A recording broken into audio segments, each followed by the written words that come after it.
Divine mercy is life-changing, profound, dynamic, beautiful, powerful. I am a pilgrim of mercy.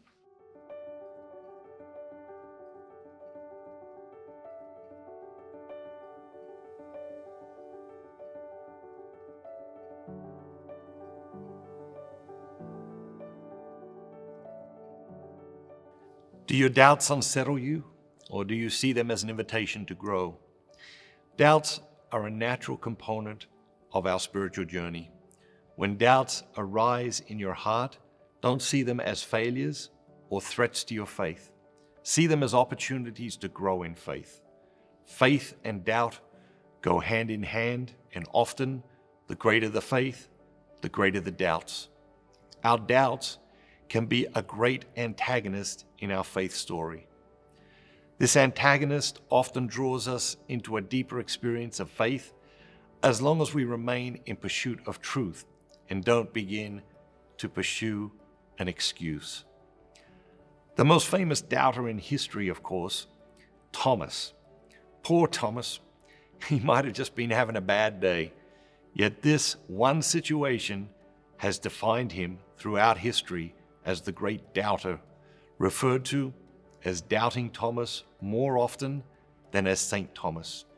Do you know anything else about Thomas? Many people know only that Jesus appeared to his disciples when Thomas was out running errands, and Thomas didn't believe them. The stunning example in our own times is that of Mother Teresa, declared by many a saint during her lifetime, and by the Church less than 20 years after her death. She was a light of faith and hope in the world to so many. Yet after her death, her private papers revealed that she had suffered from incredible doubt, and for long periods of her life, she felt that God was absent, using words like darkness, dryness, torture, and loneliness. She wrote about the spiritual agony she often experienced, comparing it to hell and revealing that at one time her doubts were so great that she even questioned the existence of God. These were astonishing but important revelations. Too often, we have left these types of things out when telling the stories of the saints. This, of course, is a massive disservice to ordinary people like you and me, struggling to live our faith each day amid our doubts and limitations. Authentic faith is going to have to wrestle with doubt from time to time. It's important not to lose sight of the fact that this is natural, normal, and healthy. Thomas was skeptical, but he was open to the truth. Some people use their doubts to lead them to answers. Others use their doubts as an excuse to opt out of humanity's epic search for truth. Blaise Pascal wrote, "In faith, there is enough light for those who want to believe and enough shadows to blind those who don't." It is natural to have doubts, but we have a responsibility to seek out the truth that will assuage our doubts. Seeking answers to our personal questions and wrestling with our doubts helps us to build a more robust faith.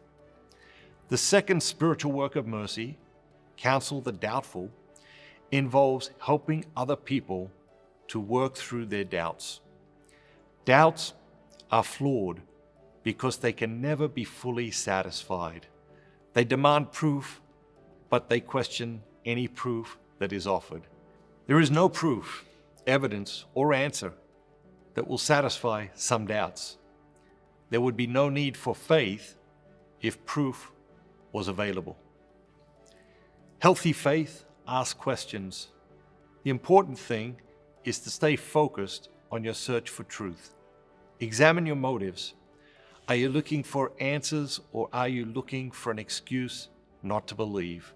The former will grow your faith, the latter will destroy it. Investigate your doubts by all means, but do it with a hunger for truth. I'll be the first to admit that I have doubts from time to time.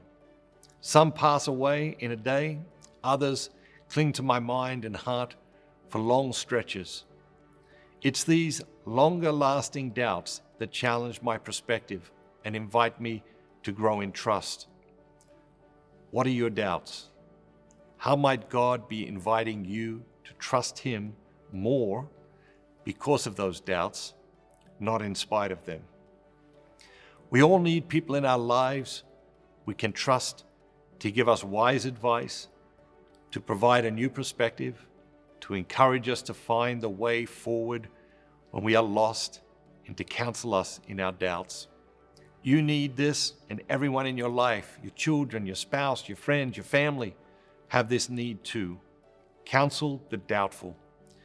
This work of mercy asks us to meet people where they are in their doubt, with compassion and patience.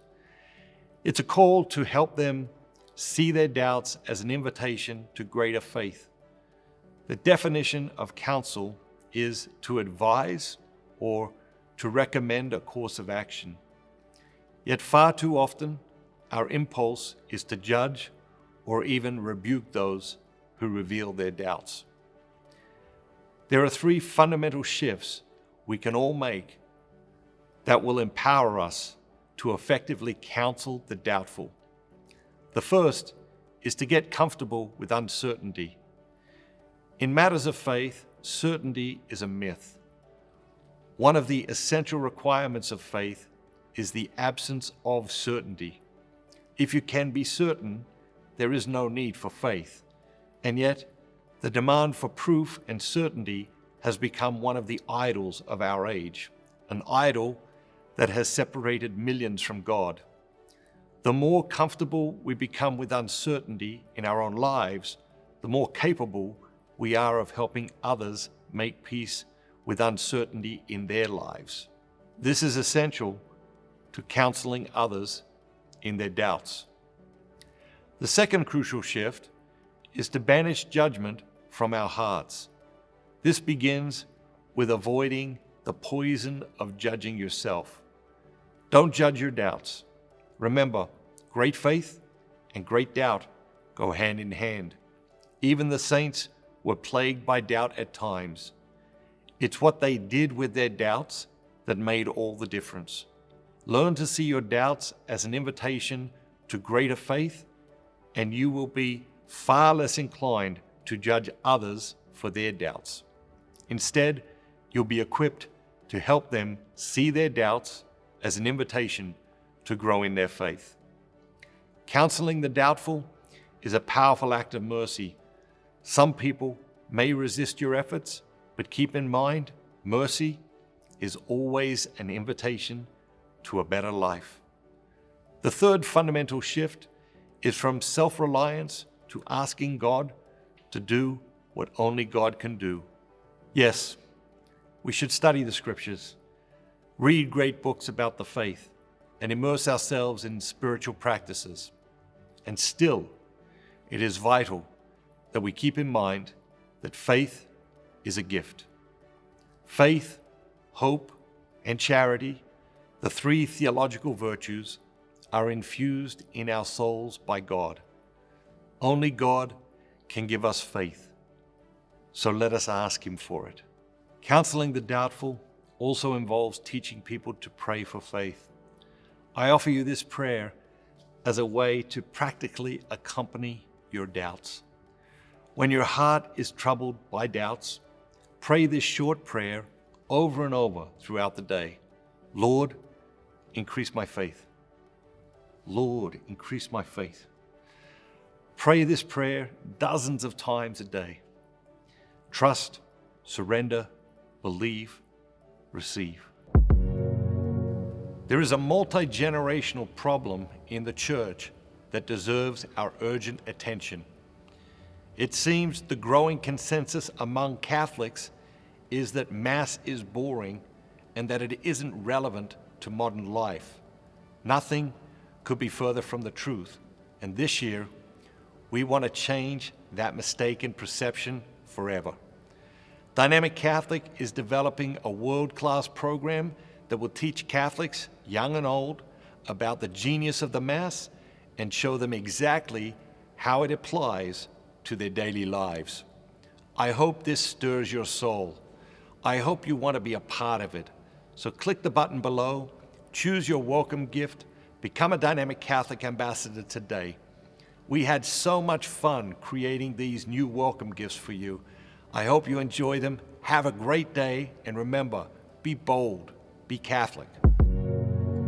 Eternal God, in whom mercy is endless, and the treasury of compassion inexhaustible.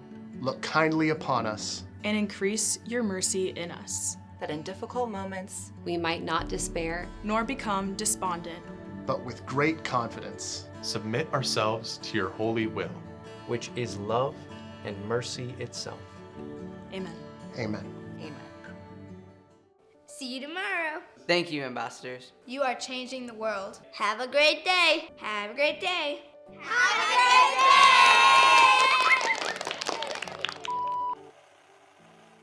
Hey, Isabel, one of the best ways to be a pilgrim of mercy is to collaborate with God to create holy moments. So I figured while we have a couple of minutes, you could inspire the audience to create some holy moments. So what is today's Holy Moment Challenge? Let's find out. Today's Holy Moments Challenge is spend some time researching a question you have about the faith.